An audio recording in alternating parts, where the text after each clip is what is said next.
This is the Annex, a sociology podcast. I'm Joseph Cohen from Queen's College in the City University of New York. Today we talk about the topic of loneliness with two experts. Rachel Margolis is from the University of Western Ontario. She recently published an interesting piece in the Journals of Gerontology, Social Sciences titled Measuring Older Adult Loneliness Across Countries, an International Comparative View. And Stacey Torres from the University of California, San Francisco, author of On Elastic Ties, Distance and Intimacy in Social Relationships in Sociological Science, and Aging Alone, Gossiping Together, Older Adults Talk as Social Glue in the Journal of Gerontology, Social Sciences. We're going to talk about loneliness, its ills, its causes, and much more coming up next. So the COVID-19 crisis has exposed a lot of social problems that had long been festering outside of the broader public's attention, and they're coming into view right now, right? There's the tolls of domestic violence and children's need for a safe place at school. There's the tolls of drug addiction and mental health services that have been cut off. And loneliness is another problem that exerts a toll that has been pretty acute during COVID-19, but it's been a problem the whole time. And it might be that a lot of us are only getting clued into the problem. Loneliness is also a pretty interesting topic for sociologists. I mean, we study social life. And the topic of loneliness almost strikes at the heart of what we study, like how the social binds us and how we as social animals need to connect to others. Like just it touches that pack animal soul that we have and that we all study as sociologists. And so it's a real treat to meet two experts on the topic, Rachel Margolis and Stacey Torres. It's a pleasure to meet both of you. Let me introduce you one at a time. We'll start with Rachel Margolis. Welcome, Rachel. Thanks so much for having me. So Rachel's from the University of Western Ontario, rebranded as Western University, is my understanding. Yes. And do you want to tell us about your work in the topic of loneliness? Like, where does your expertise focus? What are your interests in the topic? Yeah, so I'm a family demographer by training, and so I didn't set out to study loneliness, but a lot of changes in families are related to changes in who we see every day and who we interact with. So I sort of came at loneliness from studying changes in family structures. And so when we think about like what's happening to loneliness over time and is there an increase in loneliness, we have to think about these changes in broader society. And one of these big ones is changes in family, and another one is population aging. So that's sort of how I came to study loneliness. That's amazing. And we got to talk about these today because they're huge topics. But before that, Stacey Torres from the University of California, San Francisco. Stacey is also an expert on loneliness, but you come at it from a different angle. You want to just tell us what you do in that space, Stacey?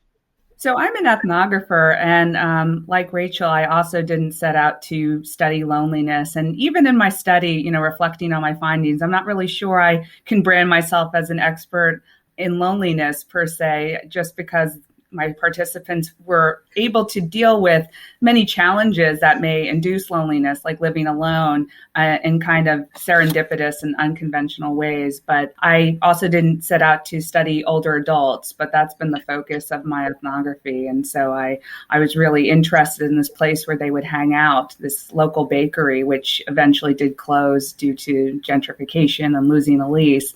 And I found that they, had this whole web of relationships that was kind of hiding in plain sight that you wouldn't necessarily know unless you spent a lot of time with these older adults, and I did. And so I've been thinking a lot about loneliness and isolation and living alone and ways to prevent this. And I've certainly learned a lot from my research participants. Yeah, I read some of your pieces, and so much of what you wrote rang true. We'll get to it. But before we start off, we have a wide audience, and a lot of people they know loneliness in terms of the plain language expression, but they might not be familiar with the concept as it's used in our discipline. So let's start off with that. When social scientists are talking about loneliness, what are they talking about? So when we talk about loneliness, we're talking about this mismatch between what people have in terms of their existing social relationships. So not just the quantity, but also the quality of who they're interacting with. And then on the other hand, it's what they want their relationships to be like. So, loneliness, I think, has three key features. It's like, one, you have this deficient social relationships set.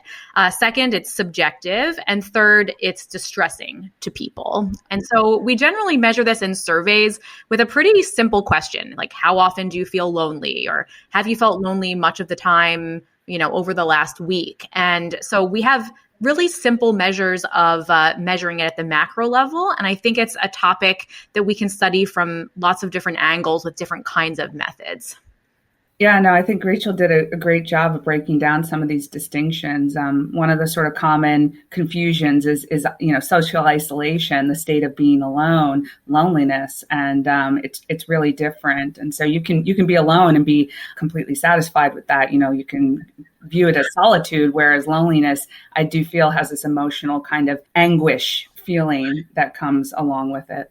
Well, one thing that's really interesting to think when we think about COVID and loneliness is that people have different thresholds for loneliness, right? So this issue of social isolation not being the same as being alone is a really important one. And I think it's something that we don't measure as well in our surveys, but COVID has really brought it up. So I'm a pretty social person. And so I like a lot of social interaction. And so for me, I get lonely easily when there are other people who are pretty happy being on their own most of the time. And so even though they might be much more socially isolated than I am, they might feel less lonely. And so I think that we do a pretty good job of measuring people's networks and people's interaction, but not really a good job of thinking about, well, what people actually want, like what's their baseline threshold for being lonely. You make mention of the possibility of people having a lot of social ties, but still feeling lonely. Like how does that happen? How can somebody be surrounded by family and friends and feel alone? I mean, I would say, it's certainly possible, feeling of being this loner in a crowd. And just thinking off the top of my head, that seems to indicate a mismatch between sort of the company that you're keeping, that you don't feel either integrated with them, you're not sharing their values, you don't feel recognized or respected or validated, and there's some sort of discrepancy happening, even though you may have some company, but you're not exactly excited to hang out with them. Yeah, I totally agree with what Stacey's saying. And I think one thing that people talk about with loneliness is that, well, married people can't be lonely, right? But actually, a lot of married people are lonely because they don't feel seen, or maybe the quality of other types of relationships that they're in are not meeting their needs. So it's really about like what people's social needs are, and not just the quantity, but like the quality of those interactions. What happens to people when they're lonely? Well, loneliness, especially topic of loneliness comes up a lot when we are thinking about older adults, especially. And I think, there's some good reasons for that. I also think that reflects some kind of cultural biases and sort of fears and misunderstandings about life at older ages. But there are physiological, negative outcomes that can occur in your health if you're lonely. So I remember this coming up with COVID. Your immune system can be suppressed. There are different cardiovascular risks. It's just kind of not a good state for your overall body to be in a state of anguish and kind of anxiety and sadness. And certainly if you're in a state of loneliness that becomes a chronic state of depression, that's also not going to be good for your health in the long run. Yeah, I think that it's kind of useful to think about how the health effects of isolation are different from the health effects of loneliness. So the health effects of isolation are important sort of if people need help with something specific, like getting to the doctor, right? They're isolated and they can't get there to have the test that they need, or chemotherapy or something like that. But the health effects of loneliness are happening through our immune systems and our hormonal systems.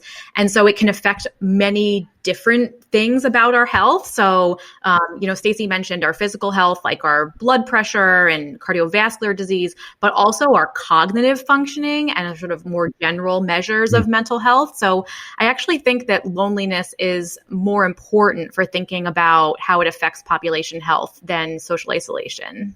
I know this is totally not in any of our wheelhouses, or I don't know if it's even answerable, but like what makes us dependent on other people? Have you ever come across this? Like, what is it about the human animal that causes us to be like distressed if we're not connecting to people? I think a nice theory for this is thinking about how we've evolved as social beings, right? We've evolved as part of these hunter-gatherer groups where we're hanging out with, 20 to 60 other people all the time. And we really have depended on others for our survival. And so loneliness is sort of our body saying to us, hey, you're not being protected by the group, you're not being taken care of. And it's evolution's way of making sure that we notice that something's wrong and we get back into a pod. I mean, it reminds me of some of the readings that my students and I have read as we've waded through the symbolic interactionist literature and just thinking about these ideas of how the self is created in interactions with others and, the idea of the looking glass self. And so I remember early in the pandemic, as we were all kind of, gathering on Zoom and sort of navigating this brave new world together, thinking about, what is it like when you go out and nobody's really looking at you, you're under a mask, like why even, get out of the sweatpants, et cetera. Those were some of the early discussions about this kind of performative aspect being lost and then, other ways that it was being maybe recreated as well. I mean, you can see people asking, like, what's the point? So much of what we do involves interactions with other people. Like, why write unless someone's going to read it, right? Like, what's the point of drawing up a lecture unless someone's going to hear the lecture? Yeah. That's how I was. I was never a really great diary keeper. I would have these beautiful little diaries when I was a teenager and I would try and then I just couldn't do it for myself. Now I actually take notes for myself and then, obviously jottings for things that I may want to publish. But I remember it being very hard to just say, dear diary every day. I couldn't do it. Yeah, now you're an ethnographer.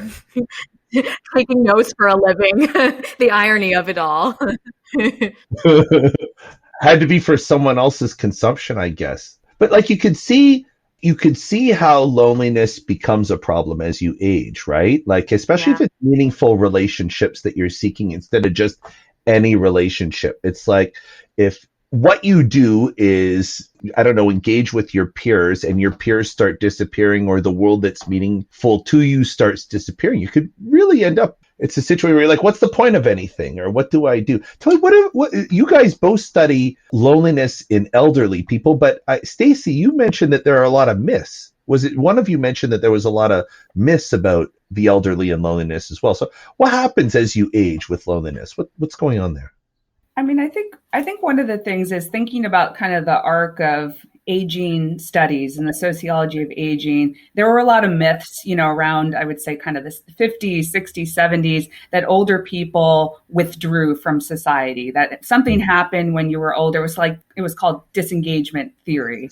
And then there were a number of writers, sociologists, anthropologists, including Arlie Hochschild in The Unexpected Community, which was her first book. And she debunked that and said, okay, well, wait a second. There's a lot of interactions happening and then connections being forged in the senior complex of buildings. And so that's really not happening. And even our ideas about relationships. And so one of the things I've examined is looking at, social ties and sort of social relationships and trying to take a little bit of a network approach, although, I'm a qualitative researcher, so I won't claim to have done a big study, but thinking about those categories. One of the very influential psychologists who have studied these relationships, Laura Carstensen at Stanford University, developed this idea of socio-emotional selectivity theory, and basically arguing that older adults and their needs and relationships and needs for social interaction and ties change over time. And so whereas younger people may be looking to accrue many, many weak ties and just enlarge their networks because they're seeking work, for example, looking for a partner. Older people may be more content with having smaller networks. Now, that doesn't mean that they're not going to grieve and mourn the loss of people in their lives. And that also, to Rachel's point before, doesn't mean that they aren't going to struggle with finding people to help them do practical things in their lives. I mean, if you have a lot of friends and a spouse who's passed away, you need to figure out how to do these activities of daily living, do your errands, go to the doctor's appointment, etc., but that they may feel, greater contentment. And so one of the things that I felt hadn't been highlighted as much. And I didn't have the energy to write anything about this, but I'm working on it for my book kind of conclusion, is that in the pandemic, I think there's a lot that we could learn from older adults in terms of all of their resilience and the things that they've had to go through in order to kind of weather, especially, sort of the early part when everybody was telling older people, stay home, stay home, stay home. Yeah. But also taking a page from their playbook and thinking about ways that they've managed to either nurture relationships and be content maybe with fewer ties, or be content with sort of ties to acquaintances and neighbors and other people that they've had to include in their social worlds as they've had to replenish certain ties. That's really interesting. Does the nature of loneliness change as you age? Like, for example, I'm getting the sense from what you just said that there's some instrumentality in the social relations we have. And like, is loneliness, from what you've observed, does it have something to do with sort of frustrated expectations? And maybe those expectations are different. Like when you're young, you're lonely because you're not meeting enough people. Is that how it works? I might want Rachel jump in there. I have to say, in my study, a lot of people didn't express loneliness. Like they weren't. So I might not be the right person to answer this question, but I don't know if you have any thoughts, Rachel. Yeah, I guess I would word the question in a slightly different way. We can think about whether more older adults report loneliness than younger adults, right? And so I think it's this myth that loneliness is only an older people's problem, and it's not, right? We do see like the highest levels of loneliness for adults 80 and above, where 30 to 35% of the oldest adults are reporting loneliness. But it's not that low in middle ages. It's around 20%. And it's a bit higher among young adults. But I think the causes of loneliness are maybe different for younger and older adults, right? I think young adulthood is really difficult these days. And I think maybe the problem is not necessarily the number of social relationships, but more the quality of those relationships.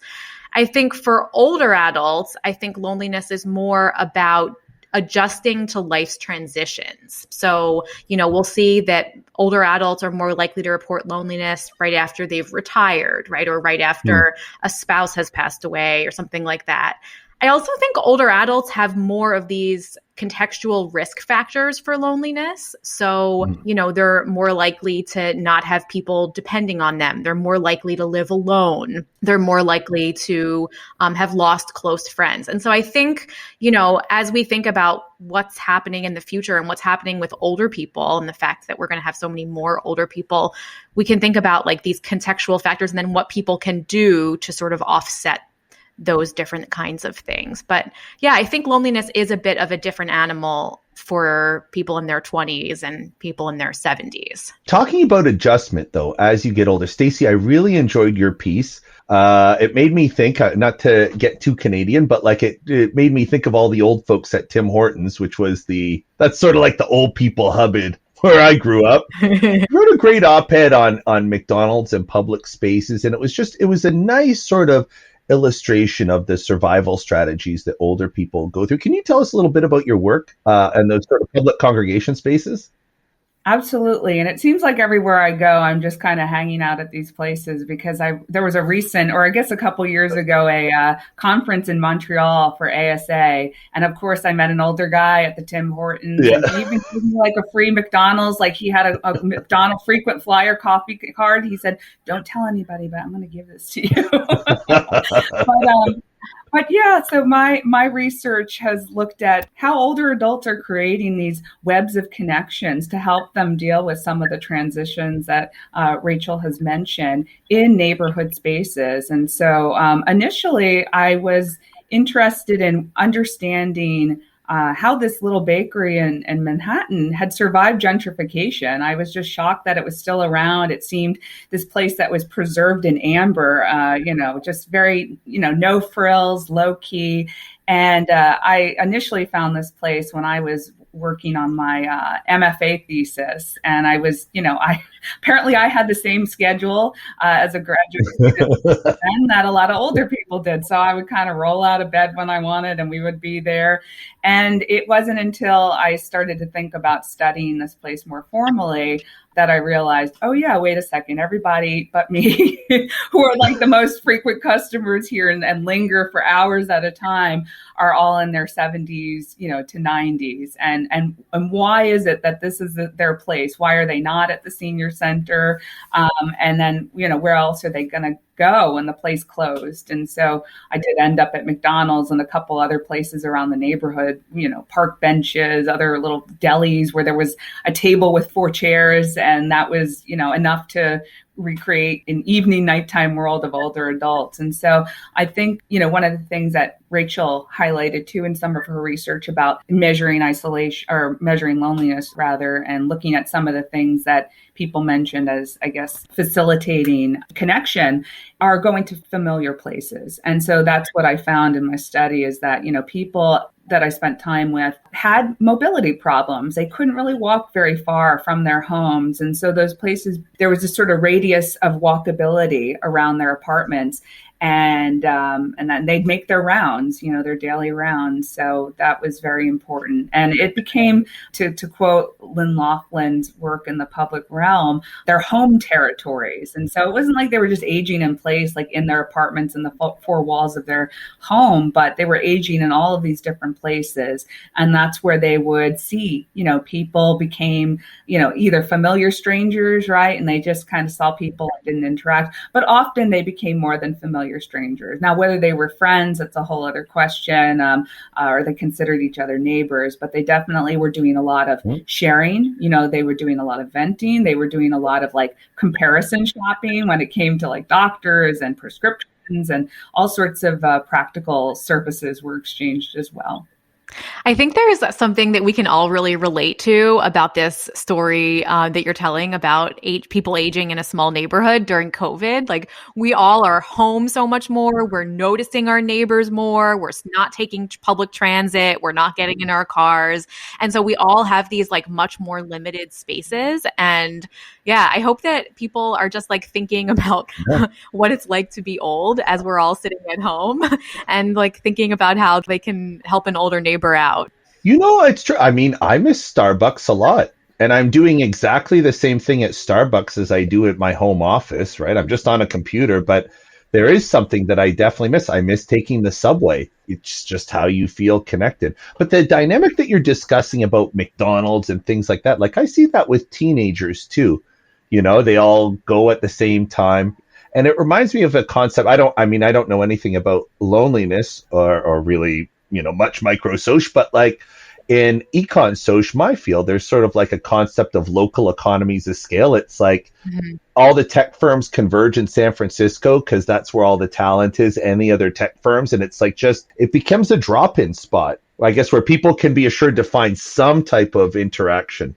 I was just going to say, I think that that's really key. And it's interesting because I have another paper that looks at the different places where my participants went, more in the context of gentrification. And so really trying to understand, what were the viable options where they could regroup after their central gathering spot closed, and what are the places that didn't work. And one of the places where they did regroup was McDonald's. And there were, the afternoon crowd of teenagers there. And so it's very interesting dynamic where you'd have like the older, McDonald's had been a hub of kind of older adults gathering anyway. So there were sort of like the pre-group, and they had this little area that was cordoned off by a railing in the front of the store, and they would go there. And then they had like the teenagers in the afternoon would be in the back. It was very interesting, some of the dynamics. I never spoke to, unfortunately, any of the teenagers, and they even thought about the older people. But the older people were very aware of their presence, and they actually missed them when they were not there. When the school was out, they said, oh, like they're not there. But then sometimes they complain like, oh, they're throwing ice cubes at each other. It was a very interesting dynamic, but it also reminded me of this point that I always liked in Arlie Hochschild's first book, The Unexpected Community, where she talked about, the teenage years or, kind of early adulthood and much later adulthood as being these sort of complementary times when you're not entrenched in these institutions of work and family, where there's like a lot of sort of creativity and maybe time and trying to figure it out. And so I always thought that there was something complementary about those two groups there. And they're both income constrained. Yeah, they are both income constrained. I think like some of the most interesting policies to combat loneliness in Europe are actually taking advantage of those two groups and how much time they have. Mm-hmm. So there are some really interesting programs, for example, in the Netherlands and Denmark, where they offer really reduced price housing to university and college students in basically these like naturally occurring retirement communities. And that's a way of connecting these groups who have time to hang out. What a great idea. I mean, I always liked older people. I'm sure like a lot of us did when we were younger. The ones who turned out to be professors, at least, you know. I want to move to Rachel, though, because you brought in a comparative angle, and I thought this was a really fascinating facet of your work. How does loneliness in Canada and the United States compare to loneliness elsewhere? Is it something that differs between societies, or is it something that we do particularly well or poorly in North America? How does it work international? In North America, we're kind of average. So in the US, a recent study found that like between 20 and 25% of adults said that they felt lonely in the last week. It's a little bit lower in Canada. It's a little bit higher in Australia. It's kind of similar to North America and the United Kingdom. And, you know, if we look across, so some of my work is comparative, looking across lots of different countries. And if we think about loneliness among older adults, most countries fall in the range of like between 20 and 40% report being lonely. So I don't think that the US is that different. There's some interesting comparative work looking at like differences across European states where there are so many differences in social life and the importance of family and the importance of the state. And that work is really interesting because it finds that loneliness is actually higher in Southern European countries where families are more tight-knit. There's more of this, like people who are less socially isolated, but more lonely. And then in Northern Europe, and especially Scandinavian countries, older adults rely more on friends and they actually report lower levels of loneliness. So I think that sort of gets at a lot of interesting different ideas in sociology about like what the role of broader society is in combating older adults' loneliness. It can't really just be about the family, right? And as more and more older adults, you know, aren't married, don't have kids, we can't really think of family as the place to deal with loneliness. Well, that's really interesting. It's like kind of profound. So what does that say about like the social ties that are important to us? Like it's hard to imagine anybody more important to us, at least theoretically, than our families or people who know us better. So what does it say about social ties that many people find them to be deficient? Yeah, I think that people get a lot of important things from family, especially we get lots of instrumental support from family. Like you're not going to ask your friend who you sit with at McDonald's to, you know, help you with your mobility problems in your apartment. Right. I think that people really need different kinds of social contacts, and older adults need not just family, but also friends and acquaintances. And I think that having regular contact with those groups is actually really key for keeping people's lives feeling full. Yeah, Stacey's work touches on some of this. Like maybe you can talk about sort of the different levels of importance that people place on these different kinds of ties.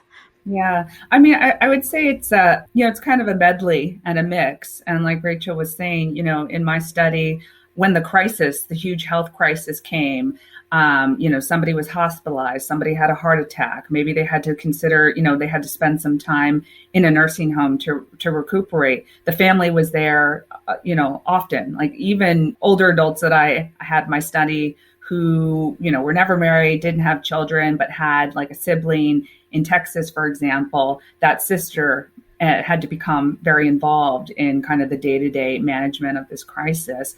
But I would say too, to emphasize Rachel's point, having a sort of buffet of connections that you can select for different occasions, I think it's really important, and that there are varied needs, and that family can't fulfill it all. And that's when close ties can also be burdensome, right?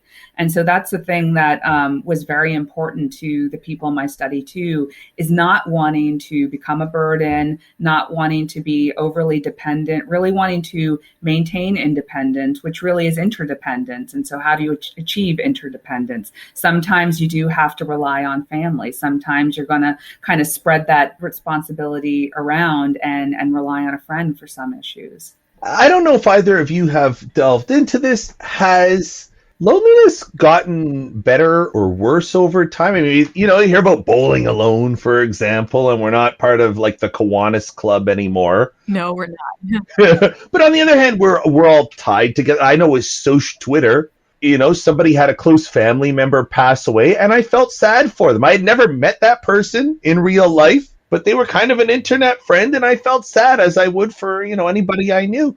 Like, is it getting better? Is it getting worse? Or is it sort of, it's always the same, just in a different package? I think that the research is not perfect on this. We don't have really long-standing studies that ask questions about this for the same sample with the same question over time. So I think that there's some evidence that levels of loneliness are increasing in North America, but I don't think that it's like as strong as newspaper reporters would like it to be when they want like really flashy headlines. Sure. However, I do think that there are a lot of changes that are happening which make loneliness more likely for older folks, especially.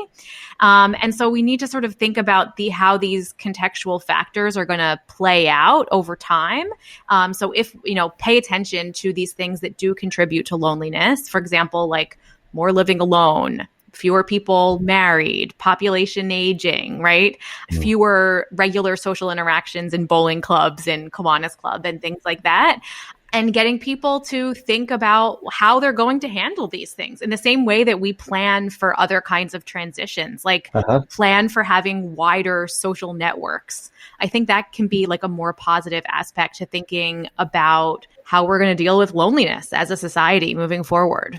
That's very much in line. I remember a little over a year ago, I spoke with Michelle Silver from the University of Toronto, who did a study on retiring professionals. And she said exactly the same thing. She said the people who adjust well to retirement are the ones who make deliberate efforts to make sure that their days are full and that they have endeavors. Like they make it their job to not be alone, to not wallow. I was going to just, chime in. It's really, I'm very skeptical, especially of like media reports, like there's a crisis of loneliness or like, oh, it's Christmas Eve. What's happening with all the older people? I tend to be, kind of try to take a little bit more of a nuanced view. And I just remember when I was a graduate student doing this research, a reporter from the Wall Street Journal got in touch with me, and she had wanted to kind of recruit some people for an interview. And her whole take on, she already had the story settled in her head before she talked to me. They always do. Yeah, they always do that. Baby boomers are getting older, and what's going to happen to all the older women who were like single their whole lives, don't have family, and are, faced with the health crisis and are all alone. And I told her I really couldn't find people to kind of support that finding, because the people in my study who were, either had never married or were widowed or divorced and never had children, they were some of the best positioned to tackle this time in their lives. They had spent their entire lifetimes. They were working, they were very self-sufficient. They had to plan for a life, of being on their own. They cultivated a number of relationships to help them go through these transitions, as we were just talking about with the transition to retirement, and who, finds that a really exciting time in their life, and who's sort of struggling because they're losing, kind of their routines that they had in place and hadn't really been able to develop another vision. So, yeah, I think that's really interesting. If you think about women who have never been married but are involved in all these other activities, they've actually cultivated those skills over time of learning how to make plans with others and interact with others. And I think that's something that people who live alone have to do, because you're not just going to see someone in your bathrobe when you're making coffee. And I think that's one group of people. And I think there's another group of people who are unexpectedly feeling lonely at some point, and that might be due to being widowed or being divorced or changes in health, and they can't do the things that they used to do. And so I mean, I guess these people that you're talking about who have been on their own their whole lives in terms of family, but have these other connections, they're maybe more ready for older adulthood than people who are there by accident.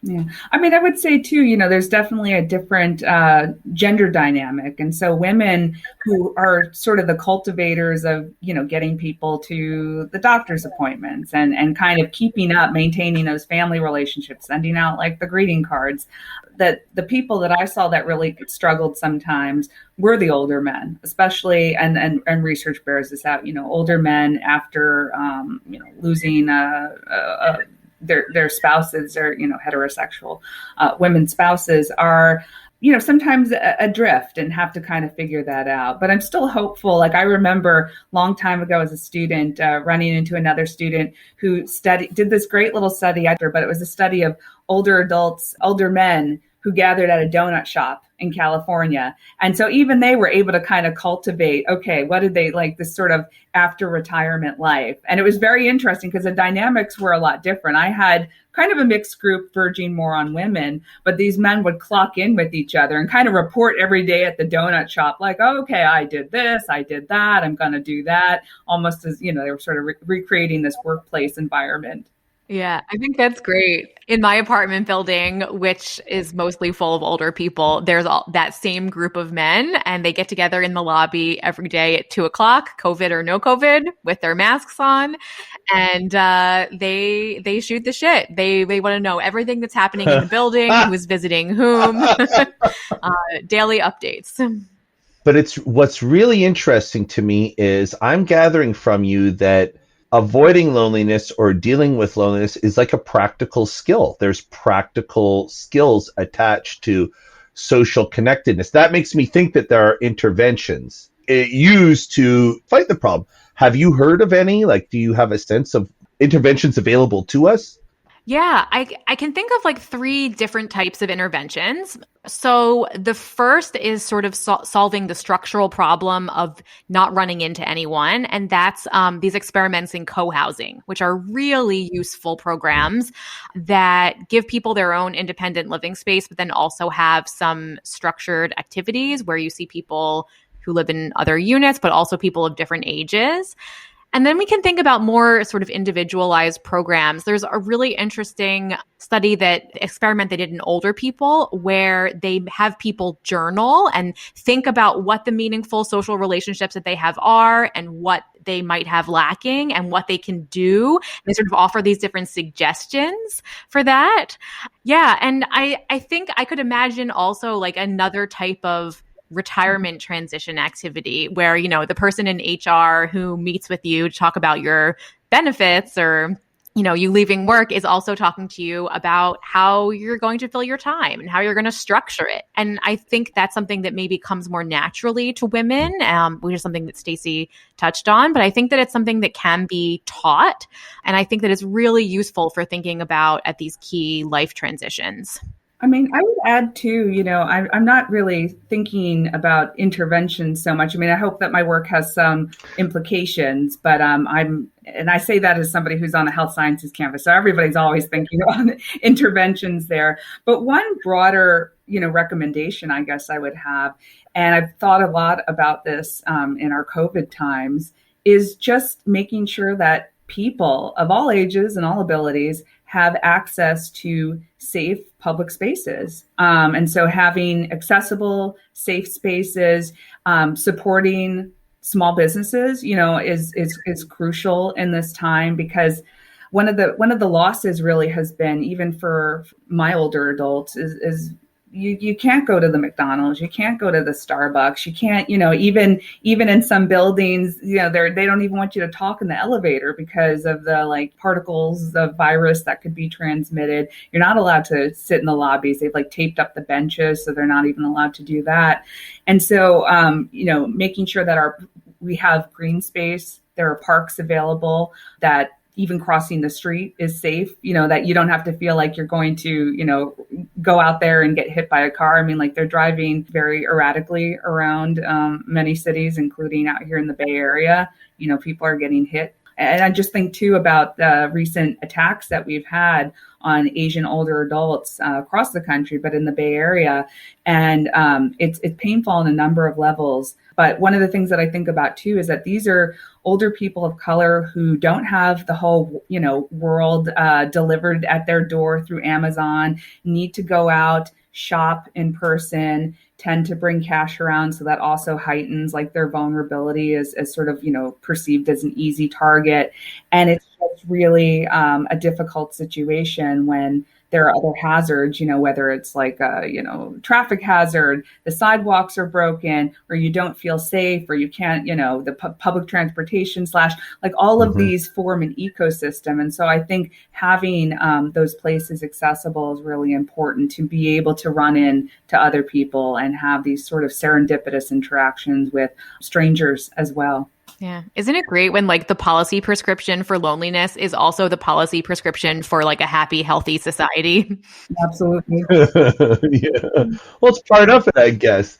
I mean, this episode has flown by. I can't believe we're coming up on 50 minutes. But I really wanted to ask you this. How has studying loneliness, affected your development as a sociologist? Like, has it shaped sort of the trajectory of your career as a sociologist in any way? I would say this. It's kind of interesting, this topic, because while I still don't know how much loneliness I found among my research participants, because they were so good at cultivating all of these other relationships and kind of adjusting in their ways. I have been a loner most of my life, and I was incredibly lonely. As a kid, I felt friendless, I was awkward.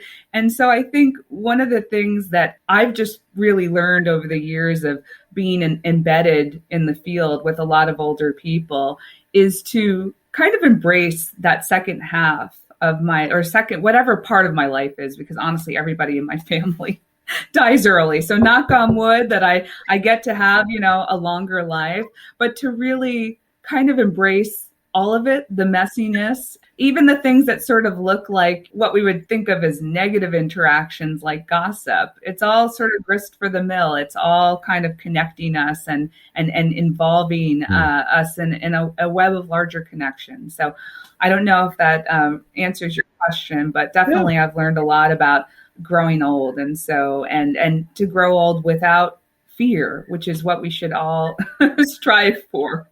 Yeah. Oh, that's really interesting.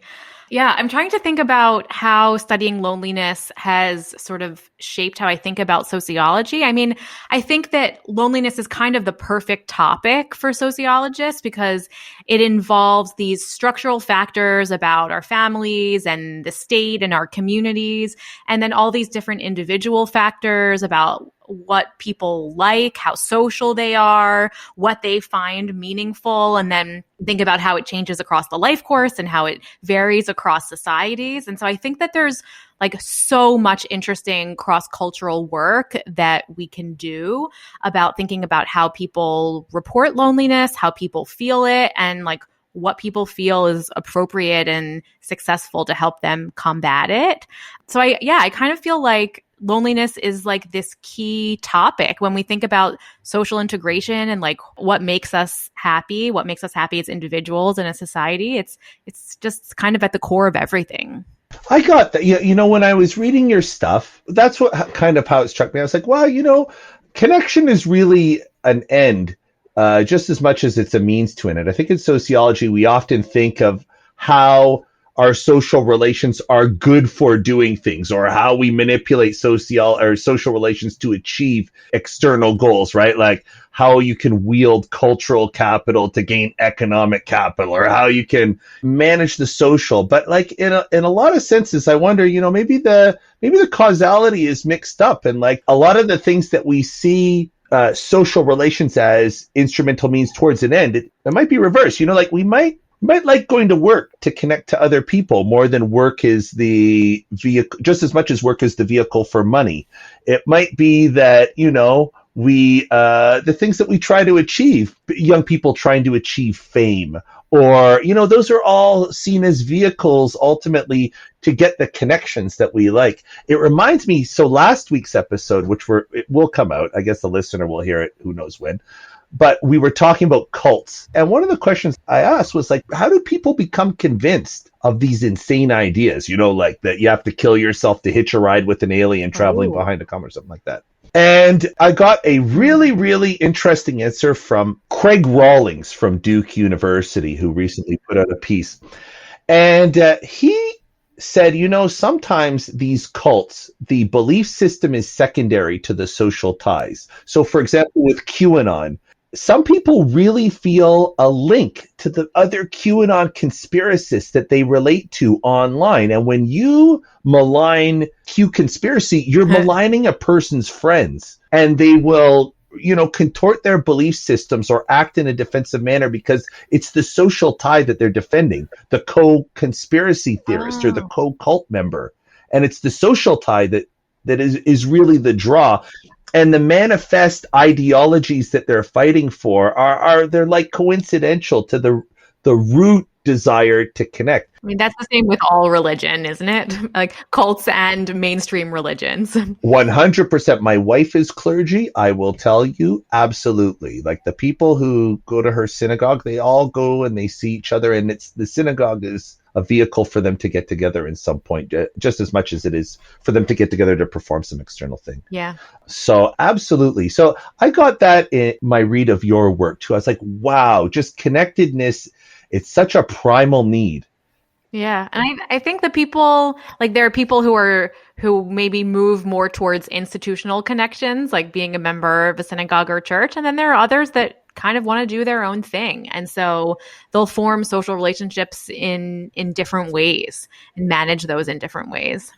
That there's a pleasure in this connectedness. I was just thinking about Zimmel's concepts of sociability and this kind of playfulness. And I mean, we had a ball. Often people were singing, there were jokes, people told dirty jokes, and so I think that there's something to be said about kind of thinking about this concept of leisure. I mean, there's the time that my older adults had on their hands, they had to fill it, and they didn't want to be, locked up in their apartments all day, but they're also not masterminds of like calculating. I mean, some people, obviously there were some maybe thinking about different favors people would do, but there was also just, they wanted to have fun, and that's important.